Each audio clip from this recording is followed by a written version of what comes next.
Pemirsa, warga desa Ciawi Lor, Kecamatan Ciawi Gebang, Kabupaten Kuningan, Jawa Barat digegerkan dengan penemuan bayi di teras rumah warga. Diduga orang tua bayi sengaja meletakkan bayi di depan rumah warga beserta surat yang berisi pesan untuk menitipkan bayi malang tersebut.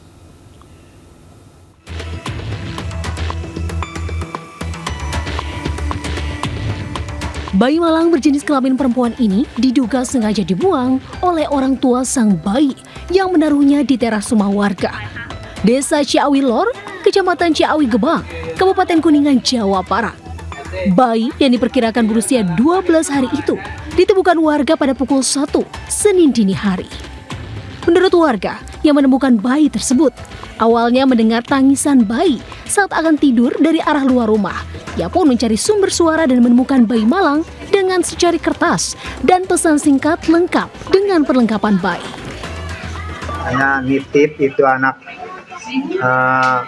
saya nggak kuat buat ngurusnya katanya gitu. Oh gitu. Namanya dikasih nama. Oh, ada namanya. Ada. Warga segera melaporkan penemuan ini ke aparatur desa dan sang bayi pun mendapat penanganan medis guna mengetahui kondisi kesehatannya. Dalam proses penyelidikan, untuk bayinya sendiri masih dalam keadaan hidup dan di sana ada surat wasiat penelantaran anak ya, penelantaran anak, jadi bisa dikenakan di Undang-Undang Perlindungan Anak. Kasusnya kini tengah diserahkan ke unit PPA Reskrim Polres Kuningan, Jawa Barat guna penyelidikan lebih lanjut. Dari Kuningan, Jawa Barat, Miftahudin, Ayus melaporkan.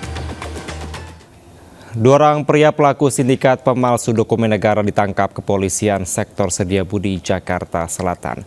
Selain memasukkan KTP, SIM, dan ijazah, pelaku juga menyediakan dokumen buku nikah. Dari kegiatan tersebut, pelaku meraup keuntungan sebesar 30 juta per bulannya.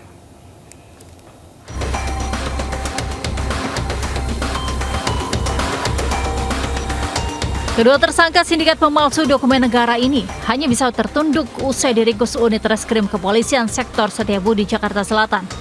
Dari aksinya, kedua pelaku mampu meraup untung hingga 30 juta rupiah setiap bulan. Saat beraksi, para pelaku menawarkan dokumen palsu ini melalui media sosial dengan modus 1 hari jadi. Dokumen negara yang dipalsukan meliputi KTP elektronik, surat izin mengemudi atau SIM, ijazah sekolah, buku nikah hingga paspor, dengan tarif Rp350.000 hingga Rp1 juta, tergantung jenis dokumen yang diperlukan. Untuk rata-rata kemarin kita terakhir audit 30 juta per bulan. Omsetnya dia per bulan. Untuk para pengguna kita lakukan pengembangan. Untuk masuk pesan-pesannya kita sudah ada datanya, dari kita buka Facebooknya dan WA-nya, kita lakukan pengembangan. Hologram itu kalau dari Korlantas itu pengadaannya sudah jelas bahwa hologram ini sampai kapanpun tidak akan bisa dipalsukan. Nah, ini itu yang paling menentukan bahwa itu SIM-nya asli atau palsu. Atas aksinya, kedua pelaku dijerat pemalsuan surat yang dapat menimbulkan kerugian negara dengan ancaman di atas 5 tahun penjara. Dari Jakarta, Dan Helmi Sajambati, iNews melaporkan. Pemirsa, hanya gara-gara tidak diberi uang Rp100.000, seorang pria tega menganiaya ibu kandung. Akibat dari penganiayaan tersebut, sang ibu terluka di bagian mulut hingga giginya patah.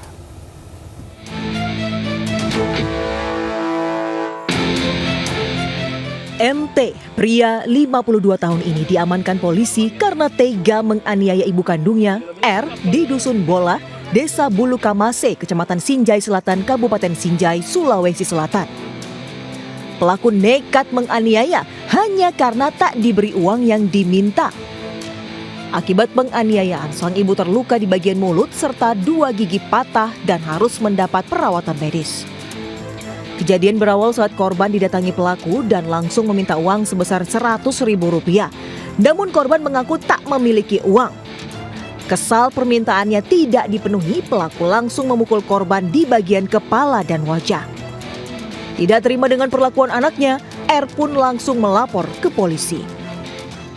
Pelaku berinisial MT telah diamankan di Polsek Sinjai Selatan untuk selanjutnya dimintai keterangan untuk proses lebih lanjut. Kemudian yang merupakan korban adalah keluarga dari pelaku sendiri, yaitu Kini pelaku telah mendekam di tahanan Polsek Sinjai Selatan untuk mempertanggungjawabkan perbuatannya. Dari Kabupaten Sinjai, Sulawesi Selatan, Bulan Sri Indramaya, iNews melaporkan.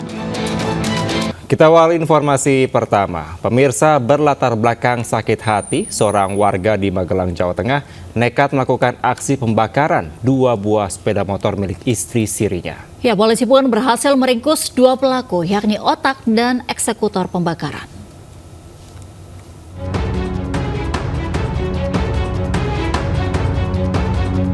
Seorang pria, AN, nekat membakar 2 unit sepeda motor milik Nurmiati, warga Desa Kambongan, Kecamatan Serumbung, Magelang, Jawa Tengah, atas suruhan sang suami, AR.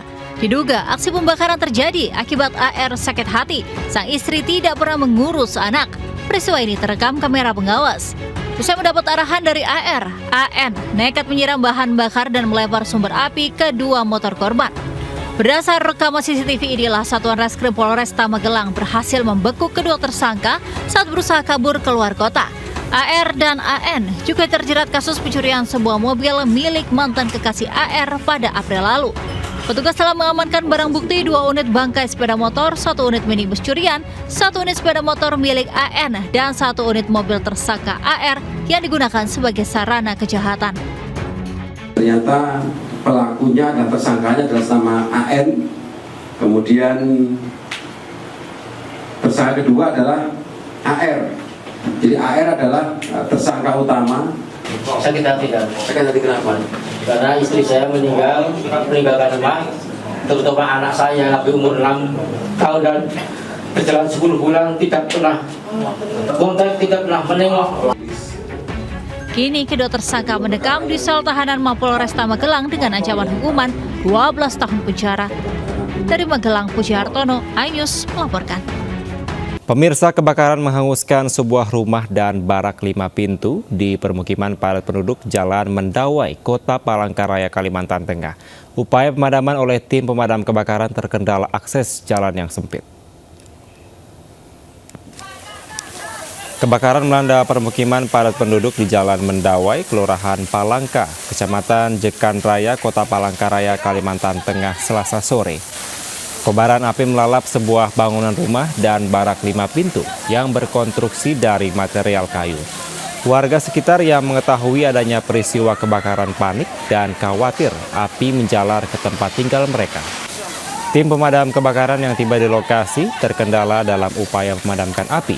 Karena akses jalan yang sempit menuju titik kebakaran, pemadam pun terpaksa menggunakan mesin pompa portable. Kurang dari 1 jam, kobaran api berhasil dipadamkan dengan menerjunkan sejumlah mobil damkar milik pemerintah Kota Palangkaraya. Kemudian dibantu oleh para relawan BPK dan juga masyarakat.